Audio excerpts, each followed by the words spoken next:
Bueno, si yo le preguntara como cuántos mensajes de WhatsApp recibe al día o en cuántos grupos está usted.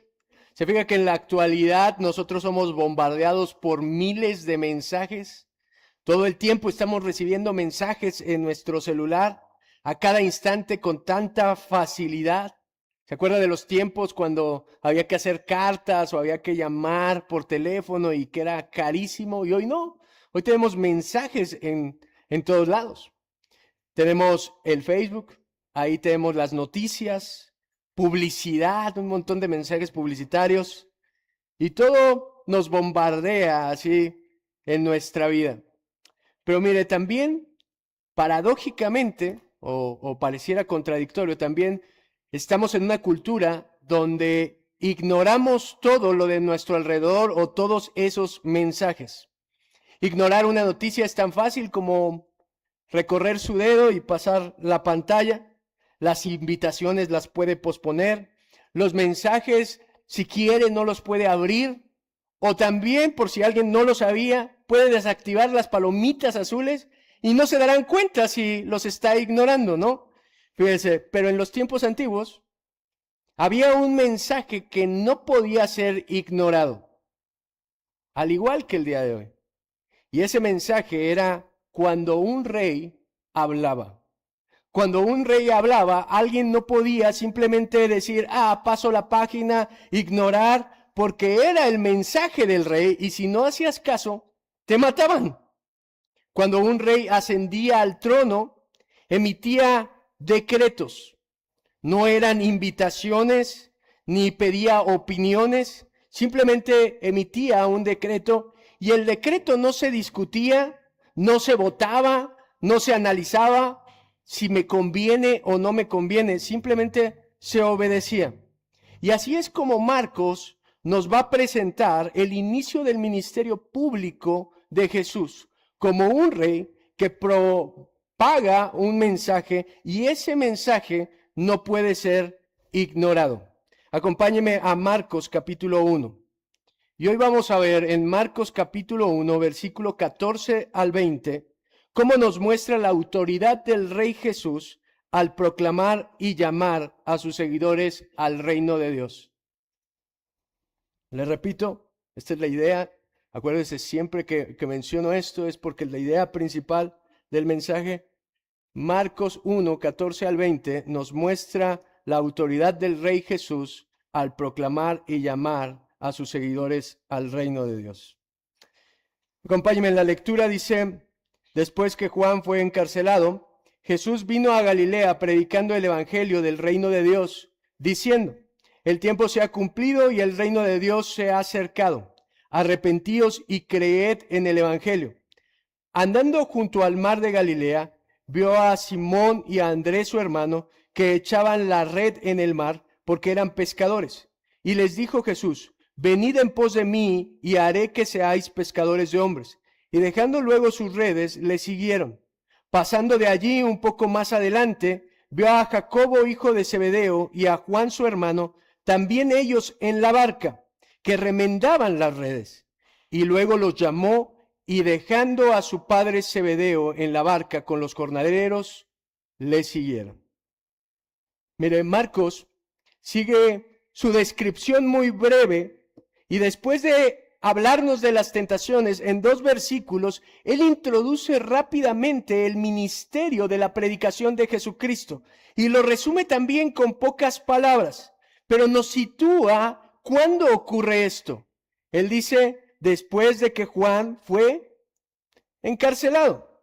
Ahora déjeme decirle esto para que entendamos cómo está ocurriendo. Entre el bautismo de Juan a Jesús y este momento de la predicación ocurren alrededor por lo menos de 6 a 1 año de tiempo, el cual Marcos se salta completamente y llega al principio de la predicación de Jesús en Galilea. Se fijan, no nos da otros detalles, sino rápidamente pasa a la escena. Jesús había estado durante ese tiempo predicando en Judea. Él ministró incluso en el templo. ¿Recordará esa escena tan famosa cuando Jesús limpia el templo? ¿Se acuerda eso de los cambistas y todo? Eso ocurre en el Inter. Eso está en Juan capítulo 2, versículo 13. Y lo puede leer hasta el capítulo 4 al 3 de Juan. Fíjese cómo lo narra ese periodo de un año. Mientras Juan el Bautista, ¿dónde estaba? Seguía predicando en el Jordán, bautizando. Pero aquí nos dice, no nos da los detalles de este año, sino nos sitúa más adelante, diciendo después de que Juan fue encarcelado. Ahora recordará, Juan el Bautista era ¿quién? El heraldo del rey. ¿Y qué hacía un heraldo? Anticipaba la llegada del rey, proclamaba un mensaje en representación del rey, y esto es muy lógico, esto es intencional. Vea cómo él desaparece, hace desaparecer a Juan el Bautista, porque ahora ha llegado el rey empezando a proclamar su mensaje. No sé si lo está viendo claro en el texto, y los que han puesto atención en todo lo que hemos predicado de Marcos, vea la secuencia y la intención del autor en eso. Fíjese cómo este heraldo termina su trabajo y por lo tanto era momento de que el rey irrumpiera. Sabemos por el capítulo 6 que Juan el Bautista fue encarcelado. ¿Por qué motivo? ¿Lo recuerda? Porque acusó a Herodes de tomar una mujer, la mujer de su hermano Herodías, que no le la mujer se llama Herodías, la mujer de su hermano, que no le correspondía. Y por eso es metido a la cárcel. Y fue después de este arresto que Jesús comenzó a predicar públicamente, viniendo de Judea a Galilea, porque recordará, cuando estuvo en Judea empezó a hacer mucho revuelo, empezó a tener seguidores, y eso generó mucha hostilidad de la parte religiosa, de la élite religiosa de Judea. Entonces él se apartó de ellos, no por miedo, sino por una precaución, una prudencia, porque todavía no era el momento en el plan de Dios para cumplir en la cruz. Ahora, mire, ¿qué me enseña acerca de esto? Yo escuchaba al pastor Sugel Michelén y hacía una anotación acerca de este suceso de que deja la cumbre o donde estaba el ambiente religioso de los israelitas y se pasa a Galilea, que la Galilea era una región gentil, y él menciona esto: la religiosidad y el evangelio no caminan nunca de la mano. ¿Se da cuenta de eso? Hasta hoy en día, mi estimado, la religiosidad y el evangelio de Jesucristo no van de la mano. Jesús se aparta de todo la religión superficial. Jesús viene a Galilea predicando el evangelio del reino de Dios. Y mire, tal vez en Jerusalén estaba la gente más religiosa de su tiempo.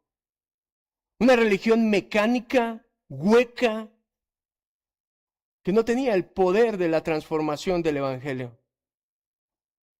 Pero él va a donde está la gente que aparentemente era la más pecadora. Mire, la gente, recordará en el ministerio de Juan, recorría grandes distancias desde su casa hasta el desierto para escuchar al profeta. ¿Recuerda eso? Sin embargo, aquí tiene algo muy diferente. Aquí tiene a Jesús yendo a donde está la gente a predicarles el evangelio. Y eso es lo que hace Jesús. En Galilea, una región gentil, donde no se esperaría nada bueno, donde no te esperarías que el rey, el Mesías prometido predicara, ahí es donde él va y busca a la gente. La religiosidad, mi estimado, vacuna contra el evangelio. Mucha gente cree que sigue a Cristo, pero simplemente sigue una religión de hombres. Y la religiosidad vacuna el evangelio. ¿Sabe qué es una vacuna?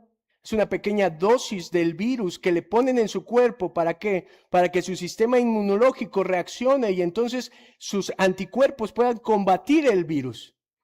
Mucha gente se conforma con una dosis pequeña de religiosidad, con conocer algo acerca de Cristo, con conocer algo acerca del cristianismo, y entonces adoptan ciertas costumbres, cambian ciertas cosas y se conforman y nunca escuchan el mensaje completo del evangelio. Nunca están siguiendo a Cristo porque están siguiendo la religión de los hombres. La religiosidad es tan peligrosa, mi estimado. Muchos viven engañados. Muchos piensan que están siguiendo a Cristo en la actualidad, pero no hay poder, no hay transformación. Simplemente son como los fariseos y los escribas, una religión hueca, mecánica, ritualista, que no tiene nada de Cristo. Y mire, Jesús va viajando pueblo a pueblo, sinagoga a sinagoga, por toda la región, ofreciendo el reino de Dios a los pecadores. Marcos nos dice, predicando. Esta palabra es proclamando en voz alta. Por el tipo de verbo entendemos que no es algo que realizó solamente una vez, sino que lo hacía continuamente. Esta era la actividad de su ministerio. Él predicaba el evangelio. Muchos piensan que el centro del ministerio es las sanidades, es los milagros que hizo. No, mi estimado, es la proclamación del evangelio. Es la obra sustitutiva en la cruz por la cual vino Cristo. ¿De qué serviría sanar a alguien si de todos modos se muere y se va al infierno? Él vino a ofrecer algo mucho más grande que una sanidad física, una prosperidad económica, una estabilidad emocional. Él vino a ofrecer el reino de Dios. Y mire, él lo predicaba. ¿Cuál era el método para alcanzar al mundo? La predicación. ¿A través de quién? Primero de Jesús. No sé si está entendiendo esta escena. Es el rey apareciendo, ofreciendo su reino. No es que mandó otro hombre, no es que la oferta de salvación vino primero por otra persona. El mismo rey es el que está ofreciendo a estos hombres la salvación. Y sabe, en nuestros días, el único método que Dios sigue utilizando para salvar pecadores, ¿sabe cuál es? La predicación del evangelio. Primera de Corintios, capítulo 1, versículo 21, es lo que nos dice. Agradó a Dios salvar a los hombres por medio de la locura de la predicación. Por eso es que Pablo decía, yo no me avergüenzo del evangelio, me podrán perseguir, se podrán burlar de mí, pero yo creo en el evangelio porque es poder de Dios para salvación. Así de importante es la proclamación del evangelio. Mire, este debe de ser el centro del ministerio de cualquier hombre que le pertenezca a Cristo. ¿Sabe cuál es su principal ministerio como siervo de Cristo? Predicar el evangelio. Ese es el centro de la iglesia. Es por eso que Pablo en Efesios, se acordará, él dice, la iglesia es casa de Dios, columna y baluarte ¿de qué cosa? De la verdad. Eso es innegociable. Eso debe de ser innegociable en una iglesia. La actividad principal de la iglesia es sostener y proclamar el evangelio de Jesucristo. El ministro fiel siempre expresa el mensaje de manera clara y simple. Déjeme decirle esto. No somos animadores, no somos motivadores, no somos coach de vida, no somos empresarios tampoco. Somos heraldos del rey. Proclamamos la verdad. No estoy aquí para entretener a nadie. ¿Le puede parecer aburrida la palabra? No estoy aquí para entretenerlo. No estoy haciéndole pasar un mejor rato. No estoy ofreciéndole promesas falsas. Estoy aquí para proclamar el evangelio. Y la iglesia tiene que cuidar que cada hombre que se pare en este lugar, lo único que haga es proclamar fielmente la palabra de Dios. Mire, no estamos llamados a analizar la cultura. No debo de ser un experto en la cultura. No debo de analizar la política o ser un experto en política o diseñar estrategias para persuadir a la gente y llenar este lugar. No estoy interesado en eso. Podríamos crear un montón de estrategias para que la gente viniera en masas. Todo el mundo lo sabemos. Regale cosas.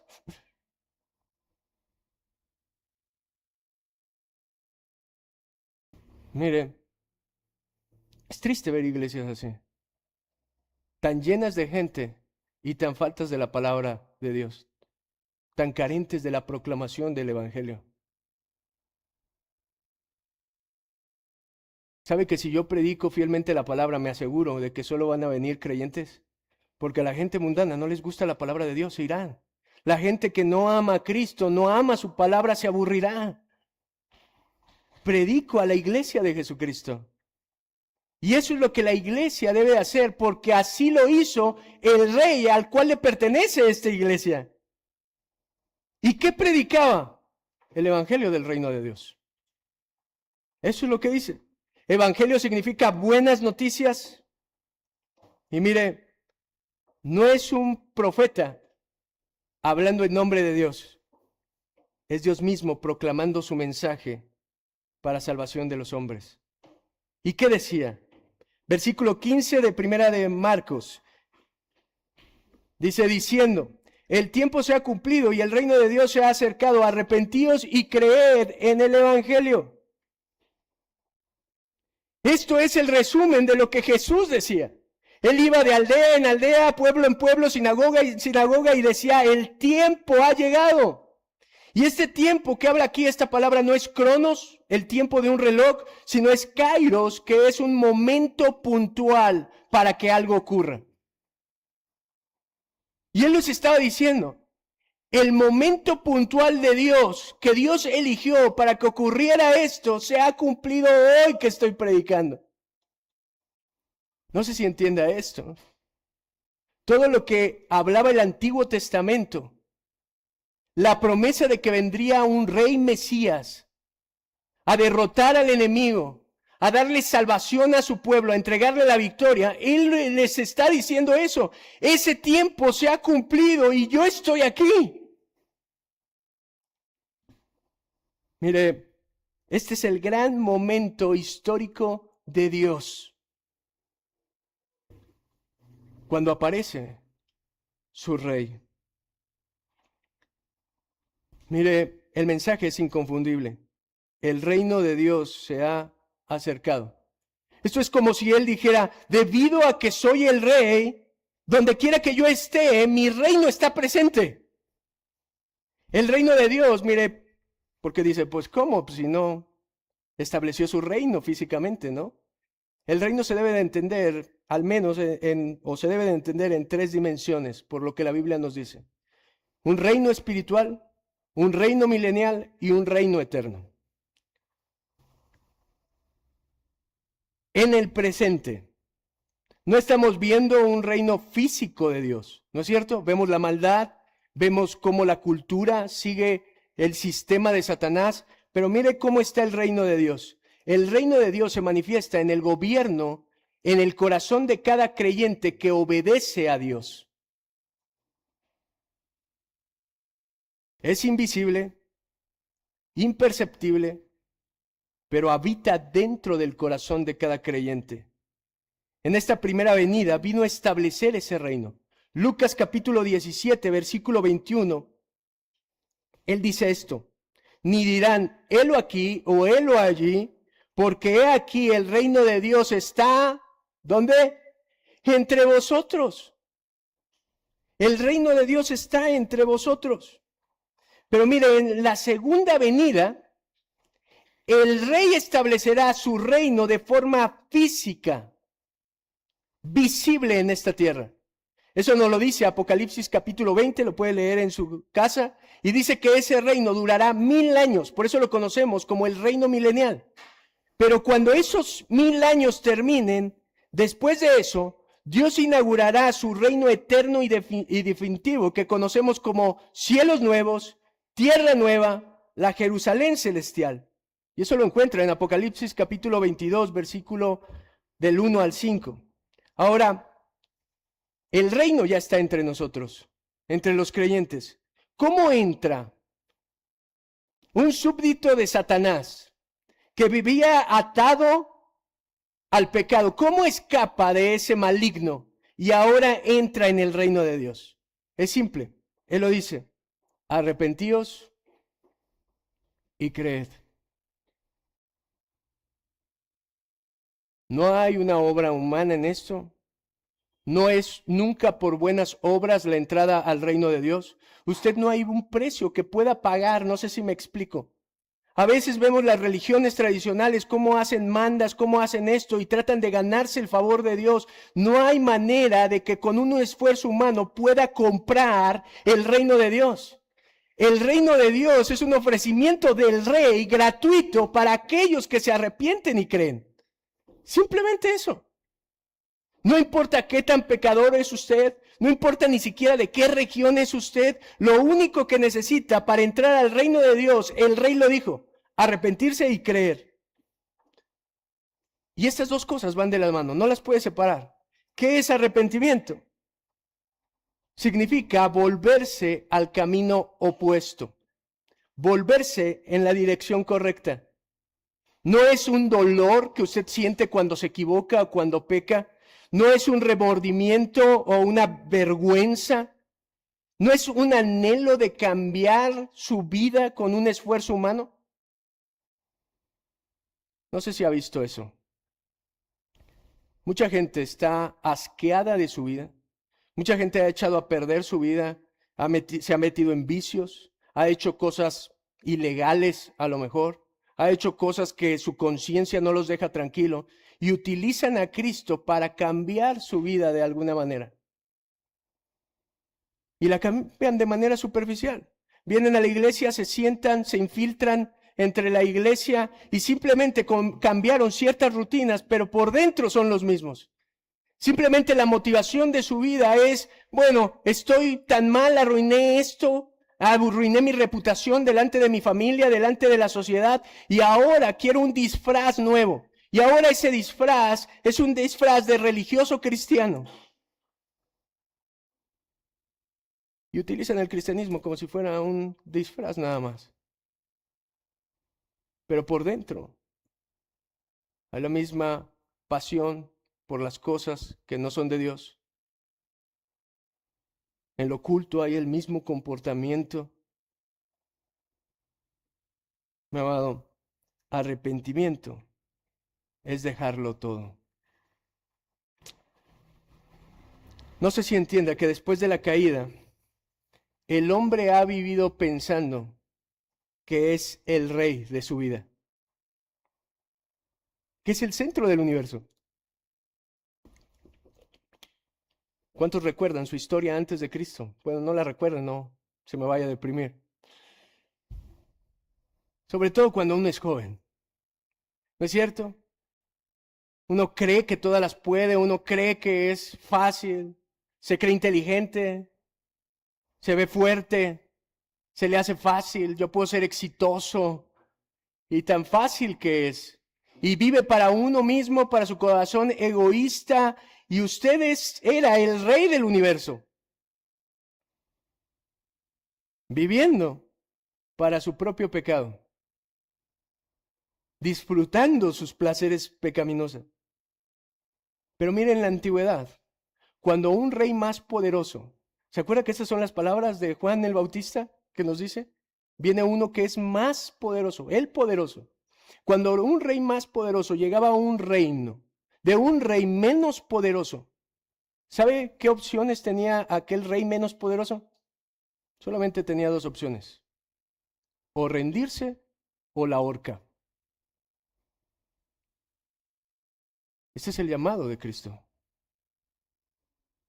El rey ha llegado, el verdadero rey de su vida, el verdadero rey del universo llega, se presenta y dice: arrepiéntanse, entreguen su reino, entréguenlo todo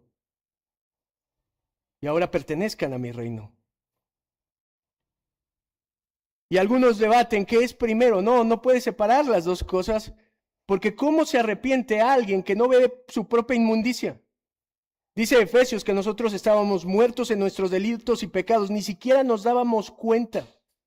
Yo le he dicho a la gente, luego tratan de predicar el Evangelio de Jesucristo y le dicen a la gente, oye, ven a Cristo, mira ese vacío que sientes en tu corazón, Cristo lo puede llenar. La gente está tan ciega que ni siquiera se da cuenta del vacío tan grande que tiene en su corazón. Piensan que lo tienen todo. Viven de una manera absurda. Es por medio de la fe que Dios abre nuestros sentidos y nos podemos dar cuenta de lo verdaderamente asquerosos que somos. Solamente aquel que Dios le abre los ojos puede ver su inmundicia. Mi estimado, la fe, dice la Biblia, que es un don de Dios. Es un regalo de Dios. Ni siquiera es una acción que nosotros realizamos. Mucha gente piensa que aporta algo a su salvación, ¿cómo? Creyendo. Y entonces soy mejor que mi vecino porque él no cree y yo sí creí, y no es cierto. Hasta eso usted ha recibido por la misericordia de Dios. Si hay alguien aquí que puede creer hoy en Cristo, es la misericordia de Dios que se lo ha dado como un regalo. Que usted pueda creer y ver su vida y arrepentirse y entregar todo a Cristo. Romanos capítulo 10, versículo 9 dice esto: si confesares con tu boca que Jesús es el Señor y creyeres en tu corazón que Dios le levantó de los muertos, serás salvo.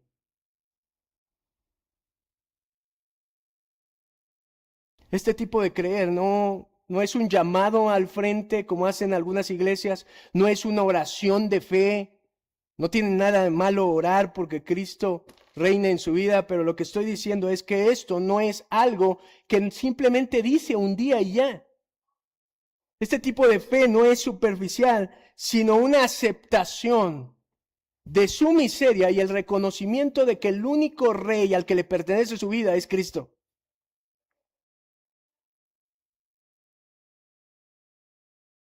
Arrepentirse y creer, lo voy a resumir con estas palabras. Es abandonar el pecado que antes amaba y abrazar al Señor que antes aborrecía. ¿Me escuchó? Si tuviera que decir qué es arrepentirse y creer, es esto. Es abandonar el pecado que antes amaba y abrazar al Señor que antes aborrecía. Jesús proclamó el mensaje de libertad del pecado para todos los que creen en Él.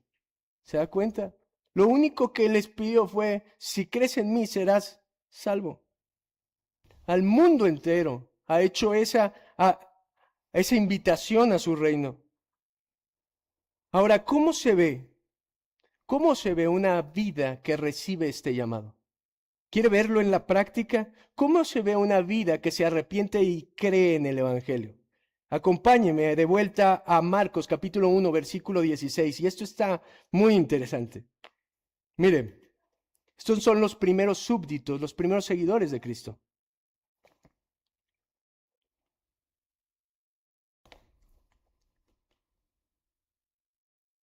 Dice el versículo 16, andando junto al mar de Galilea, vio a Simón y a Andrés su hermano que echaban la red en el mar porque eran pescadores.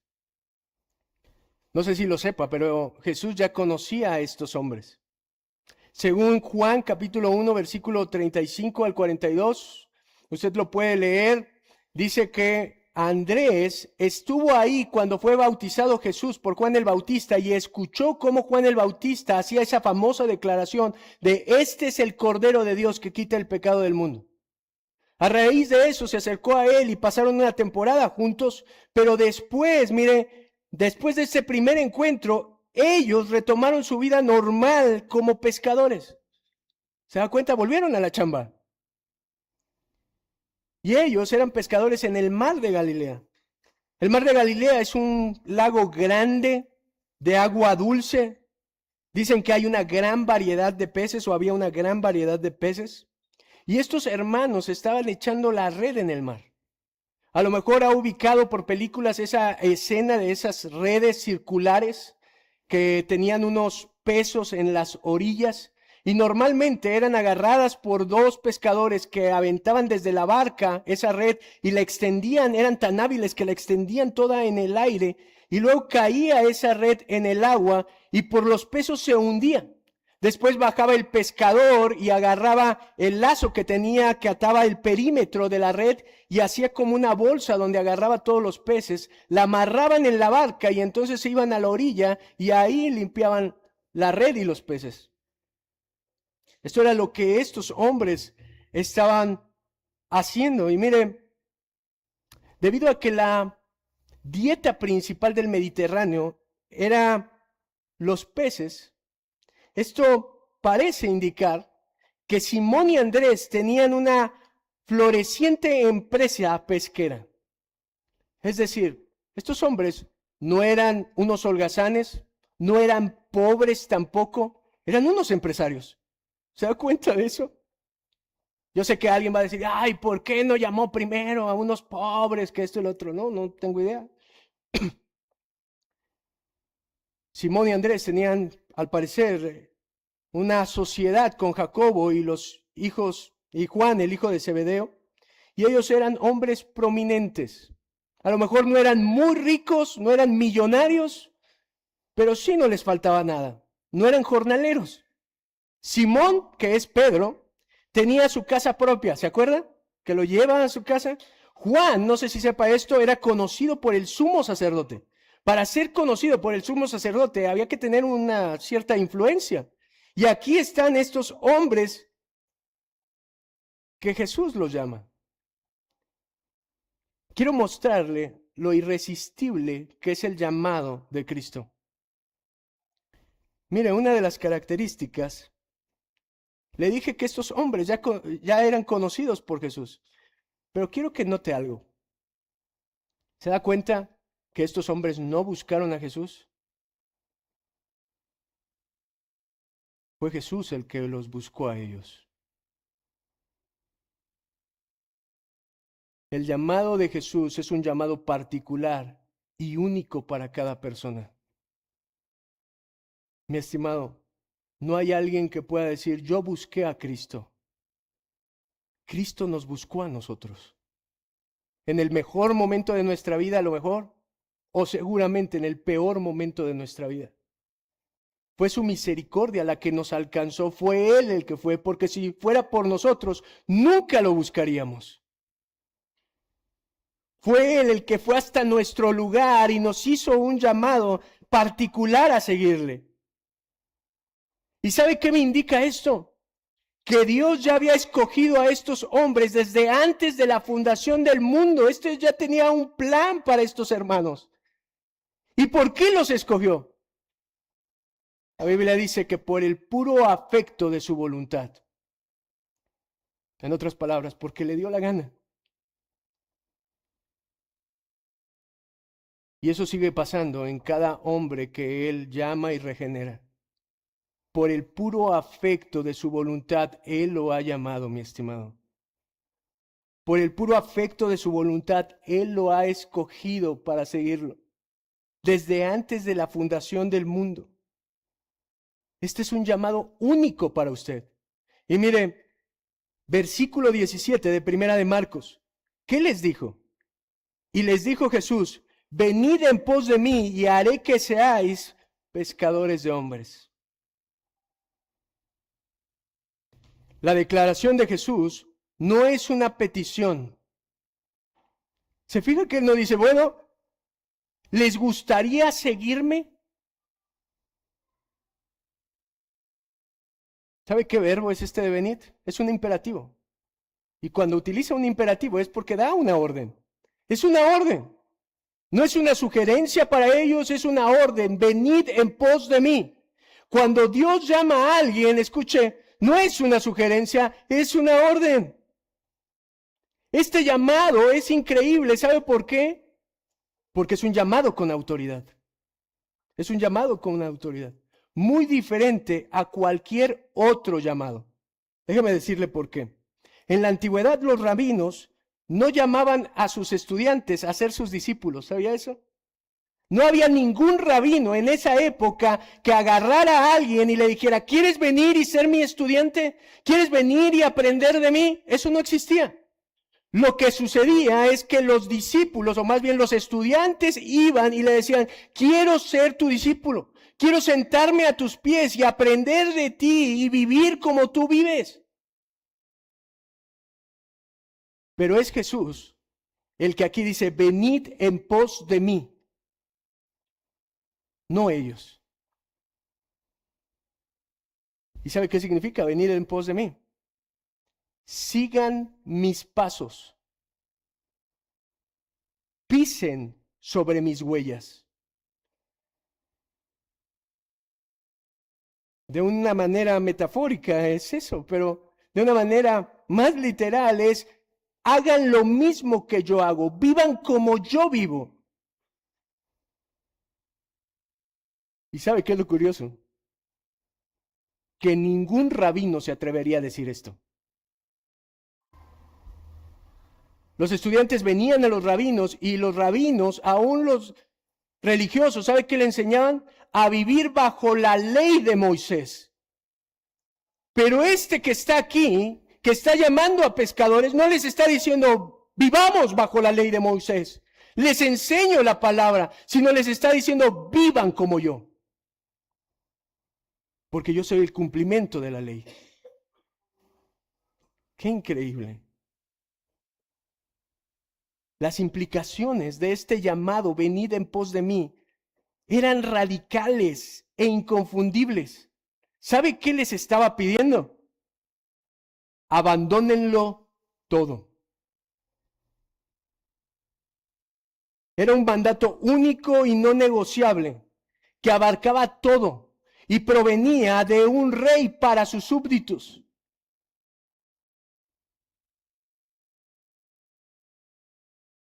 Mi estimado, ¿sabe? A veces me da tristeza cómo la gente trata de hablarle de Cristo a las personas.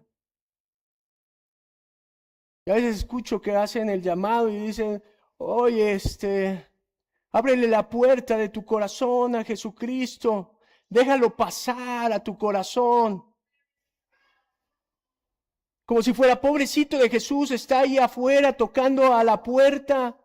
Ábrele porque hace mucho frío. Nunca la Biblia habla del llamado al Evangelio en esos términos. Siempre es la proclamación del Rey que ha venido a tu vida. No es un pobrecito mendigo que toca a la puerta de unos miserables como nosotros. ¿Se imagina? Como si fuera un privilegio vivir en nuestro corazón. Es un rey que está diciendo, entrégamelo todo. Y siempre es este llamado. Lo vemos más adelante en Marcos capítulo 8, versículo 34. Dice, si alguno quiere venir en pos de mí. ¿Qué les dijo a estos hermanos? Venid en pos de mí. Y aquí dice, si alguno quiere venir en pos de mí, niéguese a sí mismo y tome su cruz y sígame. ¿Qué significa esto? Dejarlo todo. Dejarlo todo. Es un llamado increíble, este llamado de aquí, porque es un llamado a ser transformados. Mi estimado, Jesús no quiere ser lo más importante de su vida. ¿Sabía eso?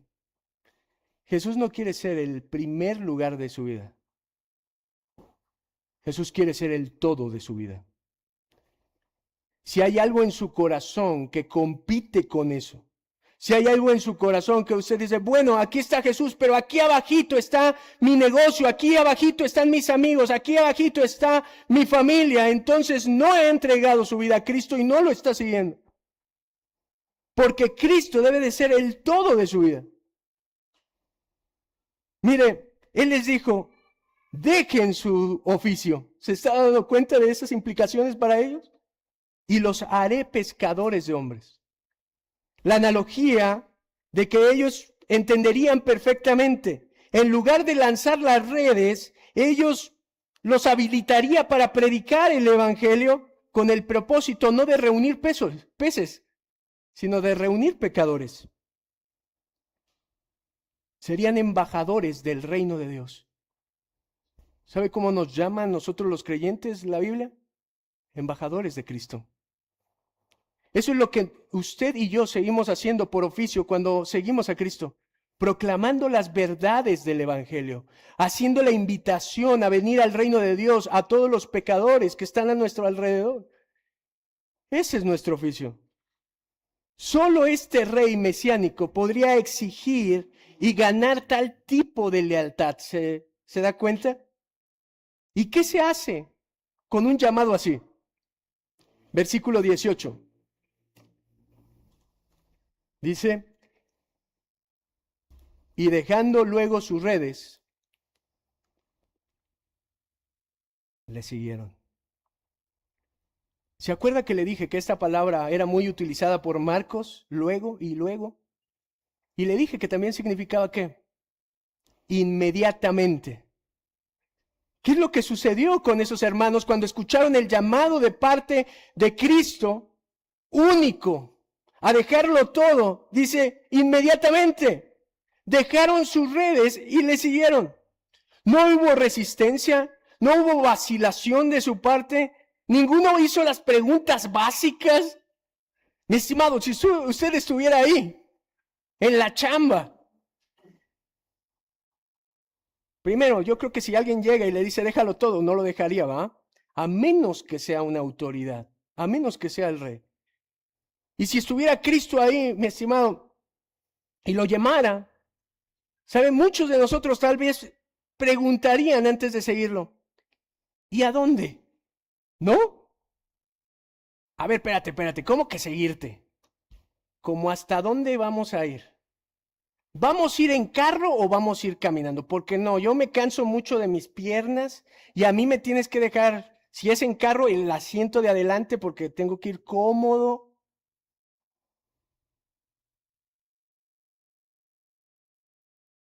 No le preguntaron, ¿por cuánto tiempo?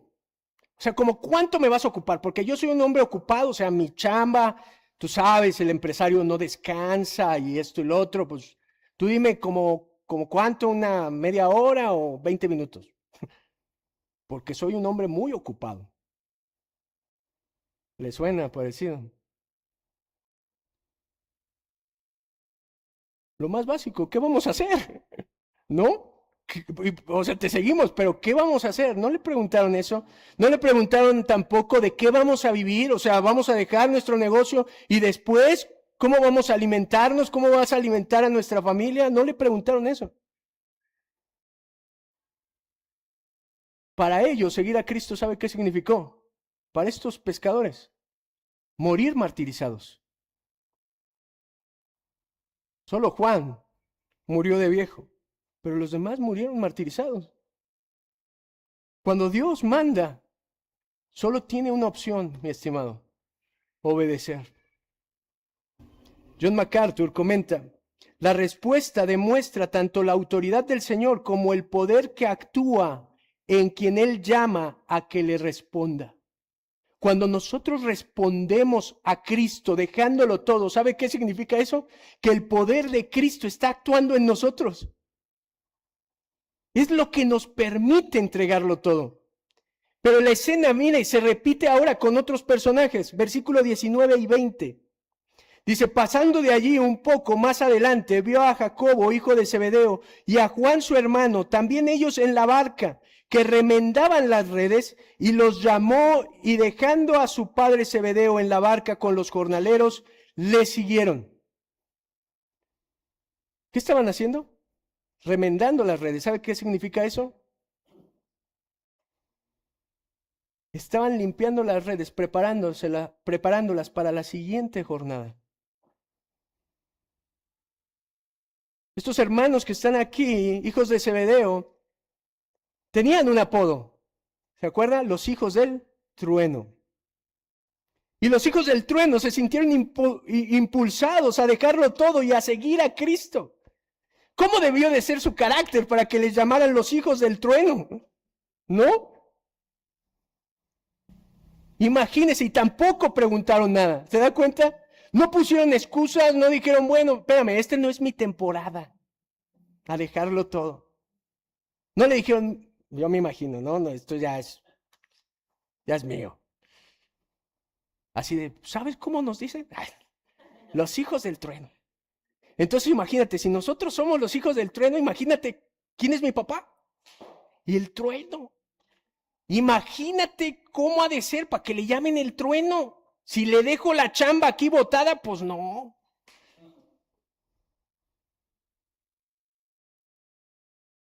Y hay que cuidar niños. Mi amado, estos hombres lo dejaron todo. Seguir a Cristo implica firmar el papel en blanco sin saber todo lo que implica, porque le creo a Él. Yo no sé a dónde Dios me va a llevar. Si Dios me hubiera mostrado todo lo que iba a pasar, a lo mejor en el ministerio, no sé si firmaría. Pero eso no importa. Cuando uno le entrega su vida a Cristo, firma el papel en blanco y está diciendo lo que tú quieras. Yo solo confío en ti. Yo solamente quiero seguirte. ¿Se acuerda del profeta Isaías cuando escuchó esa voz que decía, ¿a quién mandaremos? ¿Quién irá por nosotros? Y el profeta Isaías no dijo, bueno, ¿qué hay que hacer? ¿O qué mensaje hay que dar? Dijo, heme aquí, envíame a mí. Esa es la respuesta de todo seguidor de Cristo. Heme aquí, envíame a mí. No importa a dónde, quién sabe, cuándo, no sé. Seguir a Cristo, mi estimado, nunca es bajo nuestros términos. Usted no le puede poner los requisitos a Cristo para seguirlo. Seguir a Cristo no significa de, sí te sigo, pero mira, Cristo, vente por este lado está más cómodo, este lado es mejor. No, usted calla y obedece. Ellos dejaron a su padre en la barca trabajando con los jornaleros. No hay nada más importante, mi estimado, eso es dejarlo todo. Mire, Lucas capítulo 14, versículo 26 dice, si alguien viene a mí, esto es lo mismo que venir en pos de mí, ¿no es cierto? Y no aborrece a su padre y madre, a su mujer e hijos, a sus hermanos y hermanas, y aún hasta su propia vida, no puede ser mi discípulo, no puede ser mi seguidor. ¿Se da cuenta de eso? Mi estimado, ¿quiénes son estas personas que menciona aquí Cristo? ¿No son las personas más importantes en la vida de un hombre o de una mujer? ¿Sus padres? ¿Sus hermanos? ¿Su familia? ¿Su esposa? Y no está mandándonos a aborrecer a todo el mundo, porque nosotros sabemos que Él dijo que amáramos a todos como nos amamos a nosotros mismos. Pero ¿sabe qué es lo que está diciendo Jesús?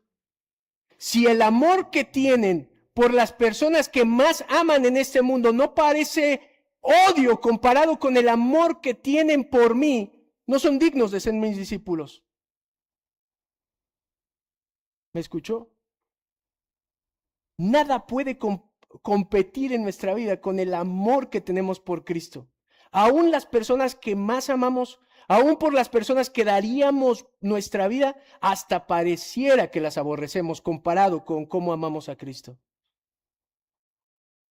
Mire, fue por medio de estos pescadores, iba a decir pecadores, pero sí también, fue por medio de estos pecadores que dejándolo todo, Cristo proclamó el Evangelio y hoy en día Él sigue avanzando a través de la proclamación del Evangelio. Fue por estos hombres que dejándolo todo, Dios los usó para extender el Evangelio por todas las naciones. Mi estimado, ¿qué significa dejarlo todo? Porque Pedro en Marcos capítulo 10, versículo 28, él le dice, lo hemos dejado todo por seguirte. ¿Qué más quieres, Jesús? Lo hemos dejado todo. Déjame decirle que se refiere a dejarlo todo. No es abandonarlo, venderlo o algo. Abandonar las redes para ellos significó un cambio de vida. No vivir como vivían antes. Equivale dejar todo lo que era su vida para que Cristo sea su vida en todo. Mire qué bonito me quedó. Equivale a dejarlo todo lo que era su vida para que Cristo sea su vida en todo. Note algo. Pedro seguía teniendo su barca. Esa barca tal vez era donde la tormenta los agarró a los discípulos. Pedro seguía teniendo su casa, ¿se da cuenta? Ahí es donde se quedaba Jesús a dormir muchas veces. Pedro seguía teniendo a su familia, es más, hasta la vinculaba con Cristo. Cristo le sanó a la suegra. Pero ¿sabe qué significa esto? Dejarlo todo, mi estimado, es que deja su vida por completo, deja lo que usted tiene, deja lo que usted es, deja lo que usted desea y ahora lo pone al servicio de Cristo. Ahora esa barca que tenía ya no es mi barca, ya no la uso como yo quiera, ya no soy el rey de esta barca, el capitán de este barco, ahora Cristo es el capitán de este barco. Yo tengo una casa, pero esta casa no es mía, esta casa le pertenece a Cristo. Aún mi familia ya no es mi exclusividad. Ahora mi familia le pertenece a Cristo también. Todo lo vincula a Cristo, ¿se da cuenta? Eso es dejarlo todo. Quiero terminar con esta historia. Mi estimado, no sé quién la contó, pero ha sido muy comentada por muchos ministros. La historia de un vagabundo que todos los días dormía en la calle, todo andrajoso andaba, estaba entre la basura, olía mal, sus vestiduras estaban rasgadas, tenía costras de mugre por todo lado. Su olor lo delataba cuando se presentaba a algún lugar. Él ya no lo notaba porque estaba muy acostumbrado a esa sociedad, a esa suciedad, perdón. Pero este vagabundo tenía una característica. Siempre traía un saco con él, un costal con él.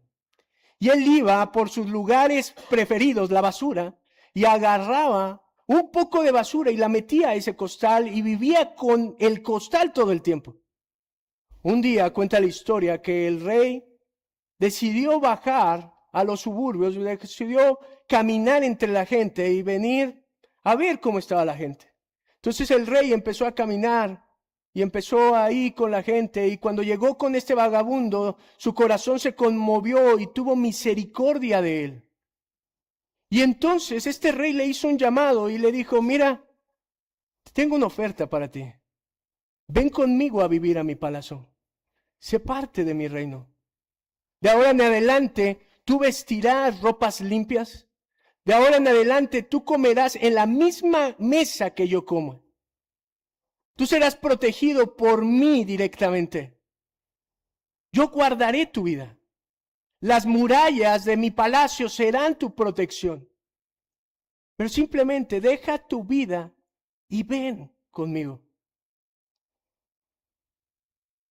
El vagabundo dijo: ¿es en serio? Sí, es en serio. ¿Y qué tengo que hacer? Dejar tu vida. El vagabundo le dijo: ¿y tengo que dejar mi costal? El rey le dijo: sí, tienes que dejar el costal. Eso no puede entrar a mi palacio. El vagabundo volteó, alzó su mirada hacia el castillo del rey, lo vio hermoso, volteó y vio al rey y dijo: es hermoso su vestidura, tiene tanta autoridad. Pero el vagabundo dijo: no puedo ir contigo, no puedo dejar este costal. La gente le dijo: pero ¿por qué no puedes dejar el costal? Y el vagabundo dijo: es que traigo en este costal lo más valioso de mi vida. Mi estimado, así de miserable se ve una vida que no se da cuenta de que todas nuestras reliquias son basura comparadas con Cristo.